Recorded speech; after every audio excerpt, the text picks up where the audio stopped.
Everyone, good morning. आप देख रहे हैं मेरा YouTube channel Kamlesh Soni life experience में आपका स्वागत है। हस्बैंड वाइफ रिलेशनशिप के ऊपर हस्बैंड वाइफ के बीच बहुत ज्यादा झगड़ा हो रहा है शादी के बाद से, और वो झगड़ा सुलझाने में बहुत दिक्कतें हो रही हैं।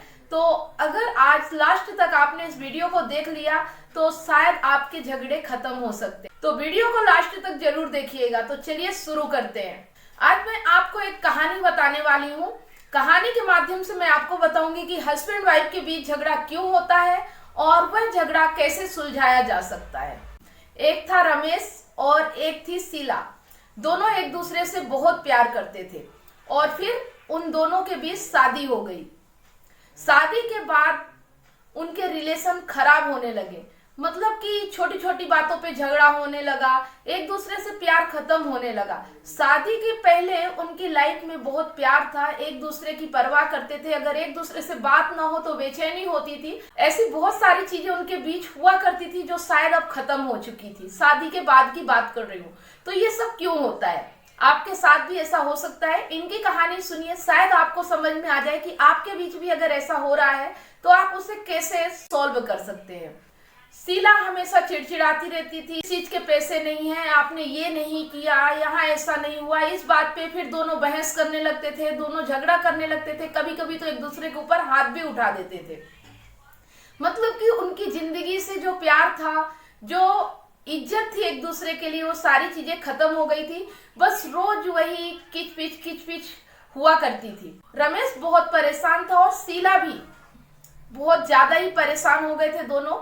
उनको समझ में नहीं आ रहा था कि किस तरह से इस लाइफ में रहा जाए। दोनों एक दूसरे को छोड़ भी नहीं पा रहे थे और एक दूसरे के साथ खुश भी नहीं थे।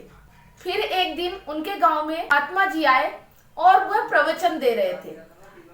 रमेश वहां पे प्रवचन सुनने गया और जब वहां प्रवचन सुना और इतनी अच्छी अच्छी बातें बताने लगे कि हमारा शरीर ये है जो यहीं रह जाता है, मिट्टी में मिल जाता है, हमारी आत्मा जो है वो जन्मों जन्मों से अमर है।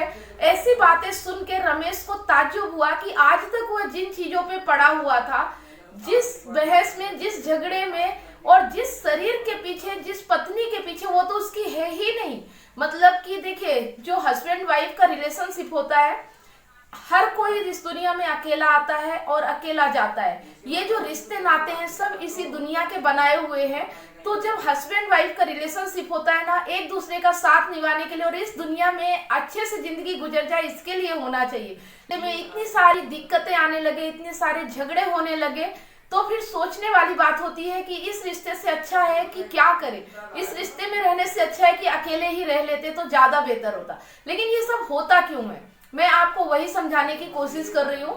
इसकी लाइफ में वो महात्मा जी आए तो उसको अच्छा लगा और वह अपनी सारी हरकतों पे सोचने लगा कि अभी तक मैं गलत कर रहा था। लेकिन उसे समझ में आया कि खाली मैं ही गलत नहीं कर रहा था, मतलब जो शीला थी वो भी कहीं ना कहीं गलती कर रही थी। लेकिन वो डायरेक्ट उससे बात नहीं कर सकता था। अगर वो डायरेक्ट उससे बात करने जाता तो उनके बीच झगड़ा हो जाता था। मतलब वो कोई भी बात एक दूसरे से करना चाहे तो हो ही नहीं पाती थी। बस वही झगड़ा, चिल्ला चोट और लड़ाई झगड़े, यही रोज दिन बीतता रहता था। मतलब कि शीला भी परेशान और रमेश भी परेशान, लेकिन उनको ये समझ में नहीं आ रहा था कि ये हो क्यों रहा है और उनकी लाइफ इसी तरह से बीतती जा रही थी। एक दिन रमेश ने सोचा कि डायरेक्ट बताने से अच्छा है कि मैं उसे खत के माध्यम से शीला को बताऊं कि मेरे मन में क्या है। इसने एक खत लिखा, अपने शादी से पहले की चीजें सोचने लगा कि शादी के पहले मैं शीला की कितनी केयर करता था, अगर एक दिन ना देखूं तो उसके बिना रहा नहीं जाता था, कितना प्यार था हम दोनों के बीच में। लेकिन आज सिर्फ जिम्मेदारियां रह गई हैं, एक दूसरे की बातों में झगड़ा करना, कोई भी कुछ बोल दे तो उसने ऐसा क्यों कर दिया, मेरी इज्जत क्यों नहीं कर रहे, मुझे तवज्जो क्यों नहीं दे रहे। बहुत सारी ऐसी चीजें हस्बैंड वाइफ के बीच आ जाती है जो प्यार बिल्कुल गायब हो जाता है। तो वो सोचने लगा कि पहले ऐसा क्यों होता था। तो पहले इसलिए ऐसा होता था कि वो लोग सिर्फ प्यार के बारे में सोचते थे, लेकिन जब शादी हो गई उसके बाद वो परेशानियों के बारे में सोचने लगे, जिम्मेदारियां आ गई, परेशानियां बढ़ गई और प्यार अचानक से गायब हो गया। अब रमेश लिखता है कि अगर हम दोनों पहले की तरह हो जाएं तो हमारा घर कितना अच्छा स्वर्ग की तरह हो जाए। कहीं ना कहीं मैं भी गलती करता हूँ। रमेश ऐसा सोचने लगा कि कहीं ना कहीं मैं भी गलती करता हूँ, शीला की बात नहीं सुनता हूँ। और फिर कभी ये भी बोलता है कि शीला भी कहीं ना कहीं गलत है कि जो मेरी बात नहीं सुनती है।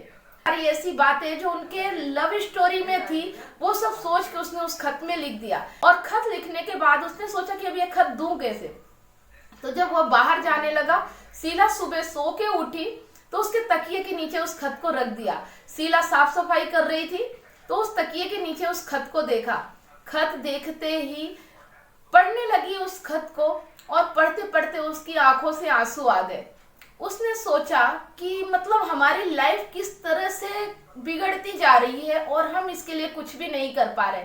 वो भी सोचने लगी कि जब हम एक दूसरे से प्यार करते थे उस वक्त हम एक दूसरे की परवाह करते थे, एक दूसरे के बिना रह नहीं सकते थे, और आज हम एक दूसरे को मतलब कि लड़ने मारने तक में उतारू हो जाते हैं। तो इतनी सारी चीजें क्यों हो रही है, इसे मुझे भी सुधारना पड़ेगा और फिर से वैसा ही प्यार हमारे बीच लाना पड़ेगा। कहीं ना कहीं शीला भी अपनी गलती को एक्सेप्ट करती है कि हम शादी के बाद दूसरी चीजों मतलब परेशानियों में, जिम्मेदारियों में, घर के चीजों में उलझ के रह गए हैं और हमारे बीच से प्यार खो गया है। ये चीजें लिखा था खत में कि जब से शादी हुई मैंने कभी शीला की तारीफ नहीं की। मतलब कि एक हस्बैंड को चाहिए कि अगर उसकी वाइफ घर में कुछ करती है तो उसकी तारीफ करे, और वाइफ को चाहिए कि उसका हस्बैंड जैसे जब घर के अंदर आते हैं तो उनके लिए सारी वो चीजें करे जो उनको खुशी देती है। अगर इस तरह से आप दोनों एक दूसरे की केयर करेंगे, एक दूसरे के बारे में सोचने लगेंगे तो परेशानियां तो ऑटोमेटिक खत्म हो जाती हैं। हम क्या करते हैं, परेशानियों को बीच में लाते हैं और रिश्तों को खराब कर लेते हैं। तो इस कहानी में मतलब जो रमेश ने अपनी सारी बातें जो कि उसके सामने नहीं बोल पाता था वह चीजें उन्हें खत में लिख के दी, तब दोनों को एक दूसरे की गलती का एहसास हुआ और उन दोनों का रिश्ता पहले जैसा फिर से हो गया। तो क्या आप चाहते हैं कि आपका रिश्ता भी पहले की तरह हो जाए? तो अगर शादी के बाद आपके बीच झगड़े हो रहे हैं तो आप देखिए कि कमी कहाँ रह रही है। क्या आप घर के परेशानियों में उलझ गए, क्या आप बच्चों में उलझ गए, क्या आप एक दूसरे को टाइम नहीं दे पा रहे हैं, एक दूसरे के बारे में सोच नहीं पा रहे हैं?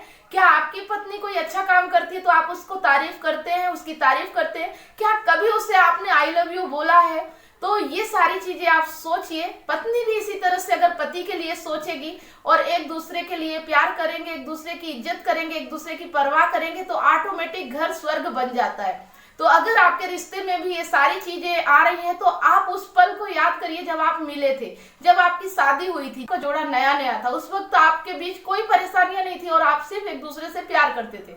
तो परेशानियों को साइड में रखें और एक दूसरे के लिए टाइम निकालें। यही एक सही रास्ता है। पति पत्नी के बीच अगर झगड़े हो रहे हैं या मनमुटाव हो रहा है तो उसे दूर करने का। ये उन हस्बैंड वाइफ के लिए है जो कि एक दूसरे से प्यार करते हैं और अचानक से उनके बीच झगड़ा होने लगता है। लेकिन मैं उनके लिए ये नहीं कह सकती जो कि मूर्ख होते हैं, जो एक दूसरे की कदर नहीं करते, एक दूसरे को प्यार नहीं करते, जबरदस्ती उनका रिश्ता बन जाता है। उसके लिए भी मैं एक वीडियो बनाऊंगी। अगर आप कमेंट करेंगे कि क्या ऐसा रिश्ता आपके बीच है, आप कमेंट करिए तो वीडियो जरूर बनाऊंगी। और ऐसे ही वीडियो मैं आप सब लोगों के लिए लेकर आती रहती हूँ। हस्बैंड वाइफ रिलेशनशिप में प्यार रह सके और उनकी गृहस्थी अच्छे से चल सके, क्योंकि जीवन में सबसे ज्यादा साथ हम जिसके रहते हैं वो है हस्बैंड और वाइफ। बाकी सारे रिश्ते दूर हो जाते हैं। अगर जिंदगी भर हम साथ निभाते हैं तो सिर्फ हस्बैंड और वाइफ जब तक हमारा जीवन रहता है। वैसे तो इस दुनिया में कोई किसी का नहीं होता, लेकिन जब तक हमारा जीवन रहता है तो हम एक दूसरे के साथ सिर्फ हस्बैंड वाइफ के साथ ही ज्यादा रहते हैं। तो अगर इसी रिश्ते को खूबसूरत बना लिया जाए तो सोचिए कि आपकी लाइफ कितनी बेहतर बन सकती है, कितनी खूबसूरत होती है। और इस रिश्ते से प्यारा कोई रिश्ता भी नहीं होता है। जीवन में, संसार में आपको जितना सुकून इस रिश्ते में मिलता है तो शायद आपको दुनिया में किसी और रिश्ते से नहीं मिल सकता। माँ बाप के बाद आपको दूसरा सुकून और शांति सिर्फ हस्बैंड वाइफ रिलेशनशिप में ही मिलती है। तो इस रिश्ते को सही तरीके से, अच्छे से, समझदारी के साथ निभाएं तो ज्यादा बेहतर होगा। और आपको ये वीडियो कैसा लगा, और अगर आपको हस्बैंड वाइफ रिलेशनशिप कोई भी समस्या आ रही है तो कमेंट के माध्यम से मुझे जरूर बताएं। मैं आपके लिए वीडियो बनाने की कोशिश करूंगी और हो सकता है कि मेरे वीडियो के माध्यम से आपके रिश्ते की उलझनें खत्म हो जाए और आपका जीवन अच्छा हो जाए। फिर मिलते हैं नए वीडियो के साथ। तब तक के लिए आप सब लोग मेरा वीडियो देखते रहिए। वीडियो को ज्यादा से ज्यादा शेयर करिए, चैनल को सब्सक्राइब कर दीजिए, बेल आइकन को प्रेस कर लीजिए, ताकि जो भी वीडियो मैं हस्बैंड वाइफ रिलेशनशिप डालूं तो आपको उसका नोटिफिकेशन सबसे पहले आए और आप उसे देख सके। वीडियो अच्छा लगा हो तो लाइक जरूर करें। तो फिर मिलते हैं नेक्स्ट वीडियो के साथ। तब तक आप सब लोगों को बहुत बहुत धन्यवाद।